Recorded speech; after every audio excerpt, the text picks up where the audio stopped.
नमस्कार, आर्यवर्त टाइम्स में आपका स्वागत है। बिहार में किसी परीक्षा के पेपर लीक और इंटरनेट मीडिया को गलत इस्तेमाल जैसे मामलों में सबसे पहले ज्यादा सख्ती बरती जाएगी। सोशल मीडिया पर अभद्र भाषा का इस्तेमाल, गाली गलौज या अमर्यादित टिप्पणी पर गुंडा एक्ट लगेगा।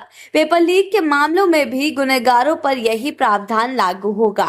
ऐसे 10 तरह के अपराध करने पर 6 महीने से 1 साल तक की सजा होगी। सोमवार को मुख्यमंत्री सम्राट चौधरी की अध्यक्षता में हुई राज्य मंत्री परिषद की बैठक में बिहार अपराध नियंत्रण अधिनियम 2024 में संशोधन के बाद तैयार विधेयक के प्रारूप को स्वीकृति दी गई है।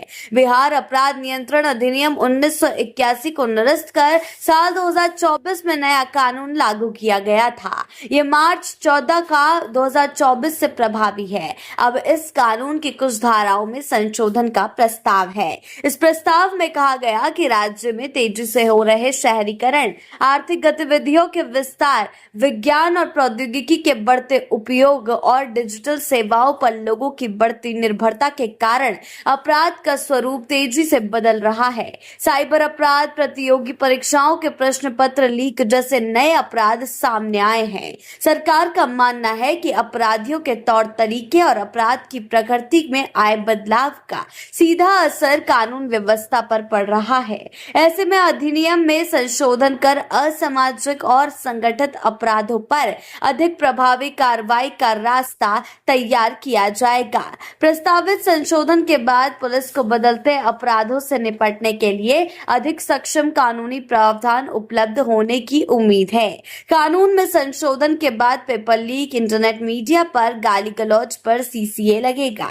राज्य में लागू 159 साल पुराने सार्वजनिक जुआ अधिनियम 1867 की जगह बिहार सरकार नया बिहार जुआ प्रतिषेध विधेयक 2026 ला रही है। अब पुलिस को ऑफलाइन जुआर और सट्टेबाज के साथ ऑनलाइन जुआ और बैटिंग वेबसाइट ऐप पर प्रतिबंध लगाते हुए कार्रवाई का अधिकार मिलेगा। सार्वजनिक स्थल पर जुआ खेलने वालों को पकड़े जाने पर पुलिस बिना वारंट तलाशी लेने के साथ ही आरोपियों को गिरफ्तार कर सकेगी। ऑनलाइन जुआ खेलने वाली कंपनी और संचालकों पर भी शिकंजा कसेगा। कंपनी के निदेशक, प्रबंधक, सचिव या अन्य पदाधिकारी पर मुकदमा चलाया जा सकेगा। जुआ खेलों के विज्ञापन, प्रचार प्रसार पर रोक लगेगी। इसके उल्लंघन पर 3 साल की जेल और 50,000 जुर्माना का प्रावधान है। पुलिस किसी भी वक्त गिरफ्तारी और छापेमारी कर सकेगी। संबंधित खातों को फ्रीज कराया जा सकेगा। इस अधिनियम की धारा 3, 5, 7 और 8 के अधीन अपराध संज्ञेय और जमानतिया, जबकि धारा 4, 6, 9, 10 और 12 के अधीन अपराध संज्ञेय और गैर जमानतीय होंगे। तो जिस तरीके से लगातार विधेयकों को बिल को पास कराने की बात की जा रही है, अपराध पर शिकंजा कसने के लिए जो मुहिम अब चलाने वाली है सरकार, इस पर सभी की नजरें बनी रहेगी। आगे के अपडेट्स के लिए जुड़े रहे आर्यवर्त टाइम्स के साथ ही चैनल को सब्सक्राइब करना ना भूलें और हमारी फेसबुक और वेबसाइट के साथ भी जरूर जुड़े।